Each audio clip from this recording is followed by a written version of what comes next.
ನಮಸ್ಕಾರ ರೀ. ನಾವು ಇವತ್ತು ಹಾಲುಗ್ಗಿ ಮಾಡೋದು ನೋಡೋಣ ರೀ. ನಾನಿಲ್ಲಿ 2 ಗ್ಲಾಸ್ ಆಗುವಷ್ಟು ಪಾಲಿಶ್ ಮಾಡಿದ್ದು ಸದಿಕ್ನಕ್ಕಿ ತೊಗೊಂಡಿನಿ ರೀ.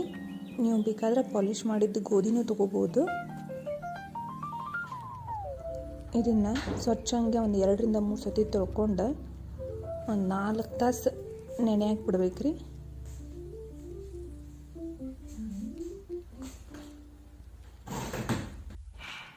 ಈಗ ನೋಡಿರಿ, 4 ತಾಸು ನೆನೆದ ಮೇಲೆ ಈ ಥರ ಆಗಿರುತ್ತೆ ಗೋಧಿ.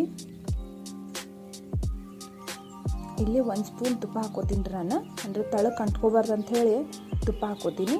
2 ಗ್ಲಾಸ್ ಸದಿಕ್ನಕ್ಕಿಗೆ ನಾನು 2.5 ಲೀಟ್ರ್ ಅಷ್ಟು ನೀರು ತೊಗೊಳಕತ್ತೀನಿ. ನೀರು ಕುದಿ ಬಂದಮೇಲೆ ಈ ನೆನೆಸಿದ ಗೋಧಿನ ಹಾಕೋಬೇಕ್ರಿ.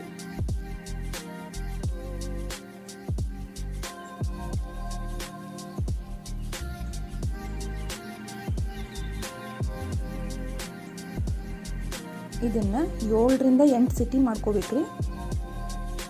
ನಾವು ಇದಕ್ಕೆ ಕೊಬ್ಬರಿ ಹಾಲು ಹಾಕೋತೀವಿ. ಅದಕ್ಕಿಲ್ಲ ಫಸ್ಟ್ ನಾನು ನೀರು ಕುದಿಯಾಕಿಡ್ತೀನಿ ರೀ. ಕುದಿಯೋ ನೀರಿಗೆ ಈ ಕೊಬ್ಬರಿ ಹಾಕಿ ಆಫ್ ಮಾಡ್ಕೋತೀನಿ. ಇದನ್ನು ಮಿಕ್ಸಿ ಮಾಡಿ ಹಾಲು ತಗೋಬೇಕ್ರಿ. ನೀವು ಹಸಿದ ಹಾಲು ಹಾಕಿದ್ರೆ ಹುಗ್ಗಿ ಒಡಿತೈತ್ರಿ, ಅದು ಸರಿಯಾಗಿ ಬರೋದಿಲ್ಲ.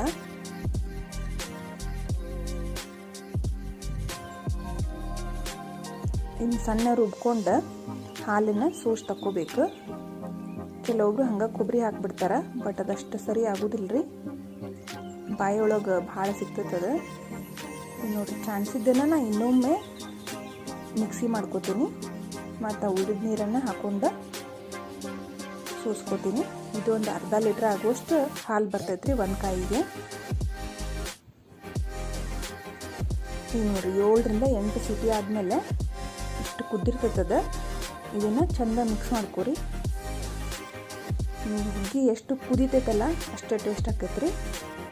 ಇದಕ್ಕೆ ಕೊಬ್ಬರಿ ಹಾಲು ಹಾಕೊಳತ್ತೀನಿ ರೀ, ಒಂದು ಅರ್ಧ ಲೀಟ್ರ್ ಆಗೋಷ್ಟು. ಹಂಗೆ ಸೈಡ್ ಬೈ ಸೈಡ್ ನಾನು ನಾರ್ಮಲ್ ಮಿಲ್ಕ್ ಒಂದು ಅರ್ಧ ಲೀಟ್ರ್ ಕುದಿಯಾಕಿಟ್ಟಿದ್ದೆ, ಅದನ್ನು ಹಾಕೋತೀನಿ. ಇಲ್ಲೇ ಉಳಿದಲ್ಲಿ ತನ ಡ್ರೈ ಫ್ರೂಟ್ಸನ್ನು ರೋಸ್ಟ್ ಮಾಡ್ಕೊಳ್ಳೋಣ ನಾವು.